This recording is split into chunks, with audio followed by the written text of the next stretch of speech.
Hi అందరికీ చూడ్డానికి ఏదో మోతిచూర్ లడ్డూలా కనిపిస్తుంది కదా, కాదండి. ముందుగా దీనికోసం ఒక బాండి పెట్టేసుకోండి. దాంట్లో 1 టేబుల్ స్పూన్ నెయ్యి, 1 కప్ దాకా గోధుమ రవ్వ వేసేసుకొని ఫ్రై చేసుకోండి. వీటిని వేరొక ప్లేట్లోకి ట్రాన్స్ఫర్ చేసుకొని అదే బాండీలో 3 కప్పుల వాటర్ని వేసేసుకోండి.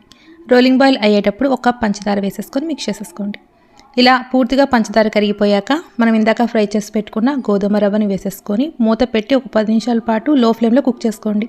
కన్సిస్టెన్సీ ఈ విధంగా తయారైపోయాక దీంట్లోనే సఫ్రన్ వాటర్ని, అలాగే యాలకుల పొడి, ఫుడ్ కలర్ వేసుకోండి. పూర్తిగా ఆప్షనల్ మాత్రమే. ఇవంతా కూడా బాగా మిక్స్ అయిపోయాక కొద్దిగా నెయ్యిని వేసేసుకుంటూ బాగా ఉడకనివ్వండి. గోధుమ రవ్వ పూర్తిగా ఉడికిపోయాక దీంట్లోనే పుచ్చపప్పును 1/2 కప్ దాకా వేసేసుకొని మిక్స్ చేసేసుకోండి.